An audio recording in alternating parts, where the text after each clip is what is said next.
અરે હા રાજા ભડિયાર, આપણે વેરી હતા એમાંથી બેવાય બન્યા ભડિયાર, તો હાલો ભેળા બેવી મીઠા ભોજન કરીએ. અરે હા રાજા અજમલ, આજ જમવાની વાત તો આજ એક બાજુ રહી. આજ તું મને પેલા એ કહે ત્યાં દીકરી વાવતી વેળાએ આ તારી આંખોની અંદર આંસુની ધાર શેની વહી રહી છે? અરે રાજા ભડિયાર, એવો બાપ કોણ હશે કે જેની દીકરી વળાવતા તેની આંખમાં આંસુ ના હોય? અરે અરે હા અજમલ, એ તો રાજા પડિયારોને પણ ખબર હોય છે કે જેમના દીકરી સાસરે જાય ને એમના બાપની આંખોની અંદર હંમેશા આંસુની ધાર હોય છે. પણ આ આંસુ મને કોઈ ઓર દેખાય છે. માટે તારા દીકરા જેટલા અને દીકરી કેટલી એની ઓળખાણ કરાય. અરે હા રાજા ભડિયાર, જો દીકરા દીકરીની વાત કરતા હોય તો લાસા, લક્ષ્મી અને સગુણા 3 દીકરી છે, પુત્ર એક પણ નથી રાજા ભડિયાર. અરે બસ કરો રાજન, જો આટલી મને પેલા ખબર હોત ને મારા બેટા પ્રતાપની જાન તારા પોકરણગઢ સુધી ન આવત. અત્યારે મારા બેટા પ્રતાપની જાન તારા પોકરણગઢના પાદરે પહોંચી છે, તે માટે હું જાઉં છું. અરે રાજા ભડિયાર, વેલ શેરની વાત મૂકો અને ભેળા બેવી મીઠા ભોજન કરીએ રાજા ભડિયાર. અરે અજમલ, હજી તને ખબર નહીં હોય કે રાજા પડિયારના કેવા કેવા આપણા નિયમો હોય છે. માટે હું આ તને કહું અને તું કાન ખોલીને સાંભળ લે. હેજી આજ પડિયા કહું ને અજમલ સાંભળો રે.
याद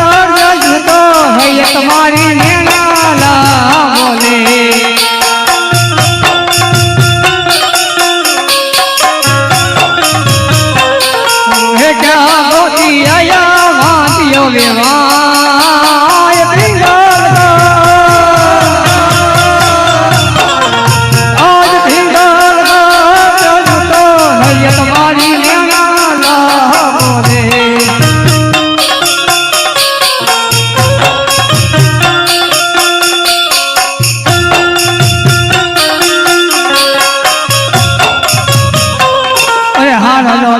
સીનો કરું છું પાર વાગનો કરું છું પાર હવે ઉડતા પંખી પાડું એવું પડિયાર મારું નામ અરે હા રાજોલ આજ તો એમ ન માનતો કે આજ મેં દીકરી હોય માટે મારે વેર હોય ગયા અરે જો તારે વેર લેવો હોય તો આવજે અમારા પેડલ કરના પાદર